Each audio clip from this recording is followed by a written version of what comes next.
पंजाब हवामान अभ्यासक मुक्काम पोस्ट गुगळी धामणगाव तालुका शिरोळ जिल्हा परभणी। आज आहे 1 मे 2024। आजपासून परत शेतकऱ्यासाठी अंदाज देत आहे, कारण की राज्यामध्ये आता हळदी काढणं चालू आहे, शिजवणं चालू आहे, त्याच्यानंतर कांदा देखील काढणं। सर्व शेतकऱ्यांना सतर्क म्हणून हे अंदाज देत आहे।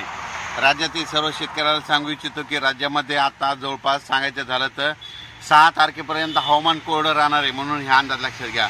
पण राज्यातले सर्व शेतकऱ्याला सांगू इच्छितो, हा तातडीचा मेसेज म्हणतो, राज्यामध्ये 7 मे पासून ते 11 मे दरम्यान वादळी वाऱ्यासह विजेसह काही ठिकाणी गारपिटीसह पाऊस येणार आहे, अवकाळी पाऊस पडणार आहे, रानातून पाणी बाहेर निघणार असा पाऊस येणार आहे, म्हणून हा अंदाज लक्षात येतो। विभागावाई बोलायचं झालं तर राज्यात सुरुवातीला आपण पूर्व विदर्भातून सुरुवात करू। राज्यामध्ये 7 ते 11च्या दरम्यान पूर्व विदर्भामध्ये म्हणजे खूप ठिकाणी शेतातून पाणी बाहेर निघाला असा पाऊस पडणार आहे, विजेस पडणार आहे, विजा असणार आहे, गारपीट देखील होणार आहे, वारा देखील असणार आहे, म्हणून स्वतःची काळजी घ्यावी। त्याच्यानंतर पश्चिम विदर्भात देखील सर्व शेतकऱ्याला सांगू इच्छितो, 7 ते 11 मे त्या दरम्यान तुम्ही तुमच्या हळद असेल, कांदा असेल काढून झाकून ठेवा, कारण की 7 ते 11च्या दरम्यान जोरदार पाऊस पडणार आहे, ओढे नाले वाहतील असा पाऊस येणार आहे, म्हणून हा अंदाज लक्षात येतात। त्याच्यानंतर मराठवाड्याकडे वळू।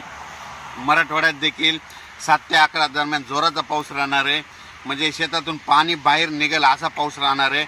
ऊसावाल्यासाठी हा पाऊस चांगला राहणार आहे, म्हणून हा अंदाज लक्षात घ्यायचा।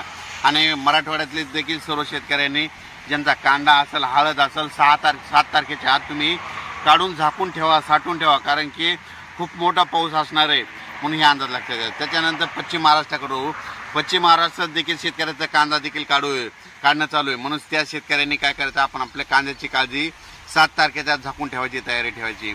पण हा पाऊस पश्चिम महाराष्ट्राचा शेतकऱ्याला ऊसासाठी चांगला ठरणार आहे, म्हणून हे अंदाज लक्षात येतो। बदल झाला तर लगेच एक मेसेज दिला जाईल। धन्यवाद।